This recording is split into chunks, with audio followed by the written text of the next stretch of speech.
नमस्कार। आज हम एक बहुत ही अहम अदालती फैसले पर बात करने वाले हैं। जी। ये तलाक से जुड़ा है और खास तौर पर तब जब तलाक का आधार व्यभिचार यानी अडल्ट्री हो। मामला दिल्ली हाई कोर्ट का है। हाँ, ये हाल का ही निर्णय है और इसने एक कानूनी स्थिति को काफी साफ कर दिया है। हमारे पास एक लेख है जो इस निर्णय की बारीकियों को समझाता है और आज हम यही समझने की कोशिश करेंगे कि कोर्ट क्यों कह रहा है कि अगर अडल्ट्री के ग्राउंड पर तलाक चाहिए तो जो तीसरा व्यक्ति है, मतलब कथित प्रेमी या प्रेमिका, उसे केस में पार्टी बनाना जरूरी है। न सिर्फ जरूरी बल्कि अनिवार्य। क्यों? बिल्कुल। इसके पीछे की वजह क्या है, इसका असर क्या होगा, यही सब आज हम देखेंगे। ठीक है, चलिए शुरू करते हैं। तो सबसे पहली बात, दिल्ली हाई कोर्ट ने साफ कर दिया है, अडल्ट्री के आधार पर तलाक अर्जी में कथित प्रेमी प्रेमिका को पार्टी बनाना अनिवार्य है, कंपलसरी। हाँ, ये फैसला हाईकोर्ट की डिवीजन बेंच का है। जस्टिस अनिल क्षेत्रपाल और जस्टिस हरीश वैद्यनाथन शंकर की बेंच ने ये कहा है। और ये सिर्फ कोई नियम की बात नहीं है, कोई गहरी वजह है इसके पीछे। बिल्कुल। कोर्ट ने बहुत साफ कहा कि ये महज कोई प्रोसीजरल फॉर्मेलिटी या कहें कि खाना पूर्ति नहीं है।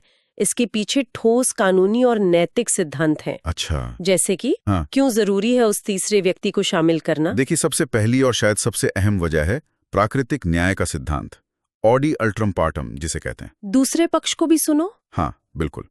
सोचिए, किसी पर एडल्ट्री जैसा गंभीर आरोप लग रहा है। अगर कोर्ट मान लेता है कि हाँ, व्यभिचार हुआ है, तो उस तीसरे व्यक्ति के लिए इसके कितने गंभीर परिणाम हो सकते हैं। हाँ, समाज में बदनामी, प्रतिष्ठा पर आंच, काफी कुछ। सही कहा।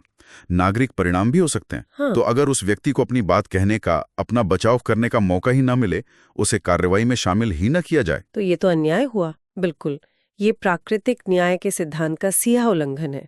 जिसके खिलाफ फैसला आ सकता है उसे सुना जाना जरूरी है। उसे पार्टी बनाए बिना आप उसके खिलाफ अडल्ट्री का निष्कर्ष कैसे निकाल सकते हैं? ये बात तो है।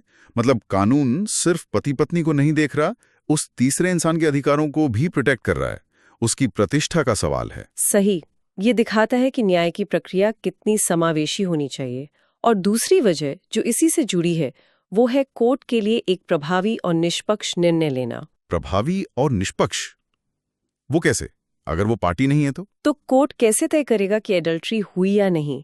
सिर्फ एक पक्ष यानी पति या पत्नी के आरोप के आधार पर? उस तीसरे व्यक्ति की गवाही उसका पक्ष? हाँ, वो तो सच्चाई जानने के लिए जरूरी हो सकता है। जरूरी ही है। उसकी गैर मौजूदगी में कोर्ट के लिए ये पता लगाना बहुत मुश्किल होगा कि आरोप में कितना दम है। एक तरफा कहानी सुनकर जो फैसला होगा वो ना तो पूरी तरह निष्पक्ष कहा जा सकता है, ना ही प्रभावी। अच्छा, तो सही फैसले के लिए भी उसका होना जरूरी है। हाँ, और फिर एक और पहलू है जिसे हम कह सकते हैं विधायी मंशा या पॉलिसी चॉइस, कानून बनाने वालों की सोच। एक तरह से। हाँ, ये समझा गया है कि अडल्ट्री के आरोप सिर्फ दो लोगों के बीच की बात नहीं है। ये तीसरे पक्ष की इज्जत, उसकी डिग्निटी पर असर डालते हैं। तो कानून की मंशा भी यही है कि प्रक्रिया ऐसी हो जिसमें सबके साथ न्याय हो। ये एक लेजिस्लेटिव मैंडेट जैसा है कि प्रतिष्ठा की रक्षा के लिए सुनवाई का उचित मौका मिलना ही चाहिए। अच्छा, तो ये सब कारण हैं, लेकिन क्या ये सोच दिल्ली हाईकोर्ट की ही है या पहले भी ऐसा कहा गया है? क्योंकि कुछ पुराने केस का जिक्र भी है। नहीं, ये बिल्कुल नई बात नहीं है और यही इस फैसले को और वजन देता है। दिल्ली हाईकोर्ट ने खुद भी पुराने उदाहरण दिए हैं। जैसे 2019 का एक मामला है, राजेश देवी बनाम जयप्रकाश। ये पंजाब एंड हरियाणा हाईकोर्ट का था। हाँ, उसमें क्या था? उसमें भी हाईकोर्ट ने यही कहा था कि अगर तलाक एडल्टरी के आधार पर मांगा गया है तो कथित व्यभिचारी या व्यभिचारिणी को पार्टी बनाए बिना तलाक की डिक्री नहीं दी जा सकती। उन्होंने भी इसे अनिवार्य माना था। तो ये सिद्धांत पहले से मौजूद था? जी, और सिर्फ पंजाब हरियाणा नहीं, आंध्र प्रदेश हाईकोर्ट का भी एक केस है, पद्मावत बनाम साईं बाबू। हाँ, उसका भी जिक्र है। उसमें क्या अलग था? उसमें एक दिलचस्प बात थी। आंध्र प्रदेश हाईकोर्ट ने माना कि देखो, हो सकता है हिंदू मैरिज एक्ट के सेक्शन 113(1)(I) में जो एडल्टरी पर तलाक की बात करता है, साफ साफ ना लिखा हो कि कथित प्रेमी को पार्टी बनाना। मतलब कानून में शब्दशाला लिखा हो। हाँ, कोई स्पष्ट नियम ना हो, लेकिन फिर भी न्याय के सिद्धांतों और निष्पक्ष सुनवाई की जरूरत को देखते हुए ऐसा व्यक्ति एक आवश्यक और उचित पक्षकार है। Necessary and proper party. आवश्यक और उचित पक्षकार, इसका क्या मतलब हुआ कानूनी भाषा में? मतलब न्यायपूर्ण और मुकम्मल फैसले के लिए उसका शामिल होना जरूरी भी है और ठीक भी है। तो भले ही शब्द अलग थे, लेकिन भावना वही थी जो पंजाब हरियाणा हाईकोर्ट की थी और अब दिल्ली हाईकोर्ट की है। समझ गया। तो अलग अलग हाईकोर्ट में एक तरह की सोच बन रही थी इस पर? बिल्कुल, और दिल्ली हाईकोर्ट का ये फैसला उसी न्याय परंपरा को और मजबूत करता है। ठीक है, तो अब आते हैं उस ताज़ा मामले पर जिसने ये बहस फिर से छिड़ी, तन्वी चतुर्वेदी बनाम स्मिता श्रीवास्तव एवं अन्य। इसमें क्या हुआ था शुरू से? हाँ, तो इस केस में पत्नी ने पति पर क्रूरता और व्यभिचार यानी अडल्ट्री का आरोप लगाते हुए तलाक मांगा था। ओके। और पत्नी ने अपनी याचिका में पति के अलावा उस महिला को भी पार्टी बनाया जिन पर पति के साथ संबंध का आरोप था। मतलब उन्हें सह प्रतिवादी रेस्पोंडेंट नंबर 2 बनाया। अच्छा, तो पत्नी ने शुरू से ही उन्हें शामिल कर लिया। हाँ। फिर दिक्कत कहाँ आई? दिक्कत तब आई जब रेस्पोंडेंट नंबर 2 यानी वो महिला फैमिली कोर्ट गई। उन्होंने एक एप्लीकेशन दी कि मेरा नाम इस केस से हटाया जाए, मुझे पार्टी लिस्ट से बाहर किया जाए। वो इस मामले में नहीं पढ़ना चाहती होंगी शायद, लेकिन फैमिली कोर्ट ने उनकी एप्लीकेशन खारिज कर दी। कोर्ट ने कहा कि अडल्ट्री के आरोप हैं तो आपका पार्टी बने रहना जरूरी है। और फिर वो हाई कोर्ट गई। हाँ, फैमिली कोर्ट के इसी आदेश के खिलाफ उन्होंने दिल्ली हाई कोर्ट में अपील की कि फैमिली कोर्ट का ऑर्डर रद्द हो और उनका नाम हटे। और इसी अपील पर सुनवाई करते हुए दिल्ली हाई कोर्ट की बेंच ने ये फैसला दिया है। और हाई कोर्ट ने क्या कहा? अपील मान ली? नहीं, हाई कोर्ट ने उनकी अपील खारिज कर दी। फैमिली कोर्ट के फैसले को सही ठहराया।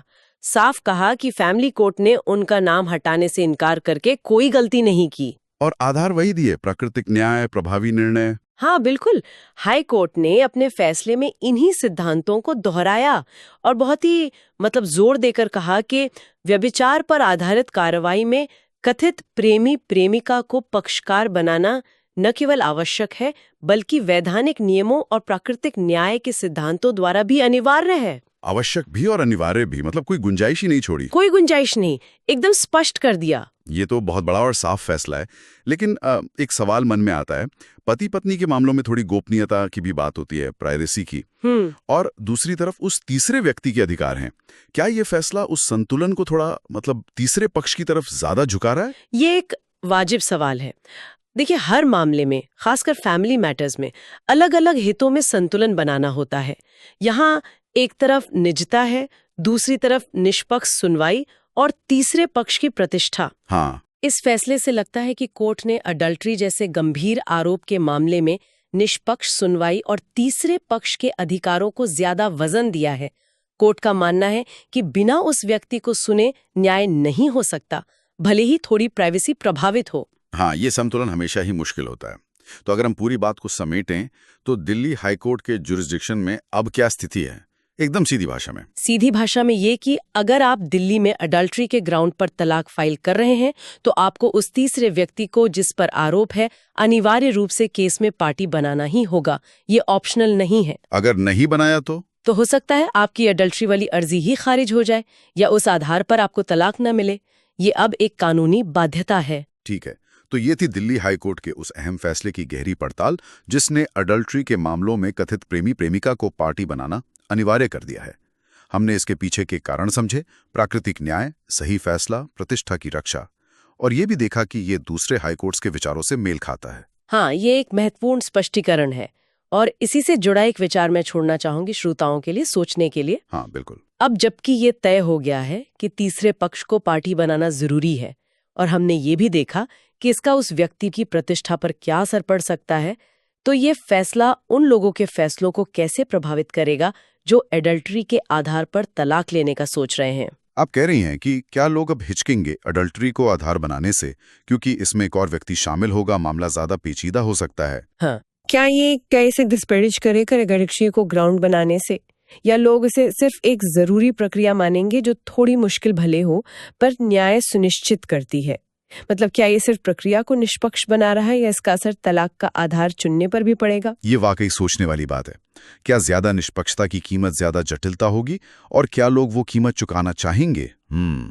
ये देखना होगा कि असल में होता क्या है। बिल्कुल। इसी विचार के साथ आज की ये बातचीत यहीं रोकते हैं। सुनने के लिए धन्यवाद।